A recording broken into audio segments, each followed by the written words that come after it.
Bienvenue à vous dans ce nouveau numéro de Planète Société. Il y a des histoires qui finissent bien, des moments où la générosité et l'entraide inversent le cours des événements. En Bretagne, vous verrez ce soir qu'un village tout entier a arraché, à force de mobilisation, la régularisation de sans-papiers. Quelques grammes de douceur et d'optimisme dans ce Planète Société. Au sommaire de ce numéro, un détective privé qui tente d'arracher par la ruse un numéro de sécu, une adresse, un numéro de téléphone. Un généalogiste qui planche pour recomposer le puzzle d'une famille éparpillée. Il faut parfois toute cette énergie pour retrouver un héritier. Notre premier documentaire nous plonge au cœur de l'étude et de l'investigation successorale. Oubliez la paperasse, les cabinets austères, car c'est autant avec un œil de détective que de sociologue que l'immersion se fera. Vous verrez que si au départ il n'est question que d'argent, l'annonce de la succession devient vite une histoire humaine où les familles s'unissent et se désunissent. Ce sera dans En quête d'héritiers. Je les connais pas, j'ai envie de les connaître et puis c'est tout. Il y a des vides et il faut remplir les cases, hein. Donc voilà, c'est tout. Il manque des personnes dans la famille, et faut aller les chercher, on y va.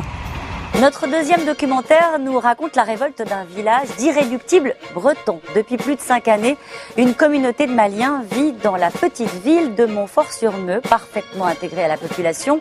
Ces 27 sans-papiers travaillent tous dans un abattoir de la région. Certains jouent dans l'équipe de football du village, d'autres sont en couple avec des Françaises. Cependant, en février 2007, la police les arrête alors qu'ils sont sur le chemin de leur travail. Ils sont répartis dans différents centres de rétention administratifs, prêts à être rapatriés au Mali. Une histoire d'expulsion d'immigrés clandestins, maintenant monnaie courante, mais qui met cette fois en scène la combativité de Montfortais, prêts à tout pour faire revenir leurs Maliens. Ce sera dans Rendez-nous nos Maliens, un documentaire primé pour son regard original sur la question d'immigration.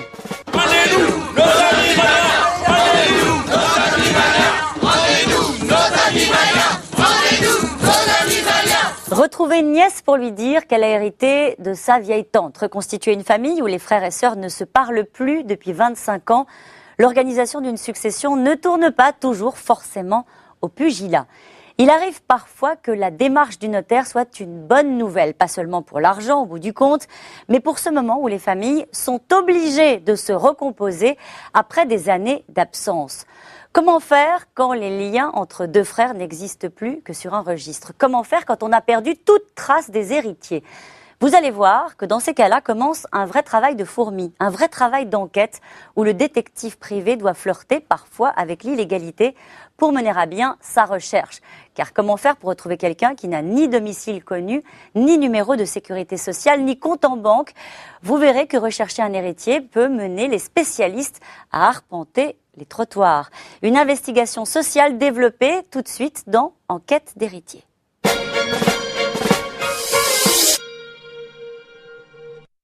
Août 2007, la désormais célèbre loi TEPA, qu'on appelle aussi paquet fiscal, a très largement minoré les droits de succession. Ils ont été supprimés pour le conjoint et ils ont été divisés par 3 pour les enfants et les frères et sœurs du défunt. En 25 années, le montant moyen des successions a doublé. Il atteint désormais 175 000 € par personne. On peut rappeler pour clore ce dossier que ce n'est que depuis décembre 2001 que l'enfant adultérin bénéficie de l'égalité sur les droits de succession avec l'enfant naturel, légitime ou adopté. On en termine enfin avec l'approche un brin moralisatrice de l'État sur l'adultère. Dans un instant, vous verrez comment on peut déplacer les montagnes quand on s'y met à plusieurs. La belle histoire d'un petit village d'irréductibles bretons qui a décidé de s'élever contre l'appareil d'État pour récupérer des sans-papiers maliens qui étaient devenus avant tout leurs voisins ou leurs copains. Nos amis maliens. Le M là, s'il est avec nous, ça fait nous déjà. Ta gueule, toi t'es à la fin toi. Mali, le 1, le I là. Le I. Ils sont tous bretons. Footballeurs, ouvriers, commerçants, catholiques pratiquants ou militants syndiqués, de droite ou de gauche, et cette fois, ils sont tous d'accord. Avec un ballon, ouais. C'est plus sympa. À tout de suite.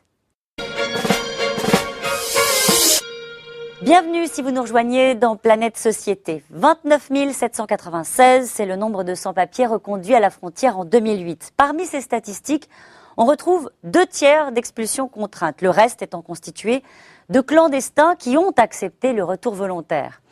À l'opposé, près de 11 000 immigrés ont obtenu le statut de réfugiés, 30% de plus par rapport à l'année précédente. La politique d'immigration choisie entre dans le cadre d'un objectif commun aux membres de l'Union européenne. La France, quant à elle, a signé des accords bilatéraux de gestion des flux migratoires avec 8 pays africains. Mais le Mali a pour la 3e fois refusé cet accord qui l'oblige pourtant à accepter au moins 60% des arrêtés de reconduite à la frontière. Le point de blocage, Paris veut régulariser jusqu'à 1500 Maliens clandestins par an, mais Bamako en demande plus du double. L'explication tient encore une fois en quelques chiffres.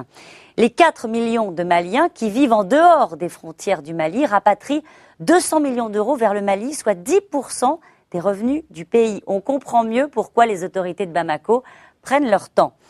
Ça, ce sont les chiffres. Derrière, il y a des familles, des vies, des histoires qui parfois se terminent bien.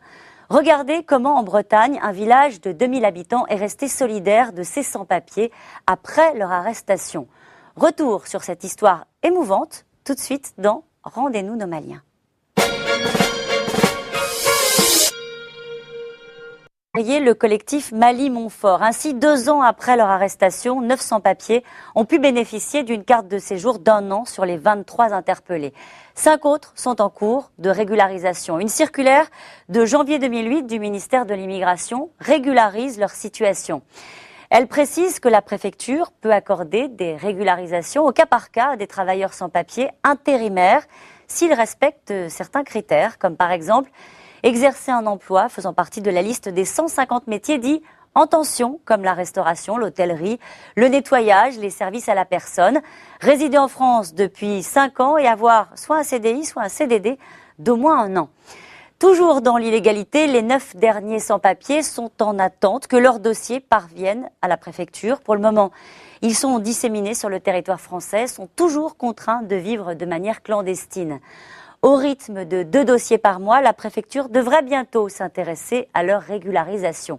Quant aux 9 Maliens régularisés, malgré des démêlés avec la justice, suite à leur usurpation d'identité, ils peuvent reprendre une vie normale chez eux, en Bretagne. Merci à vous d'avoir suivi ce numéro de Planète Société. À très bientôt sur Planète.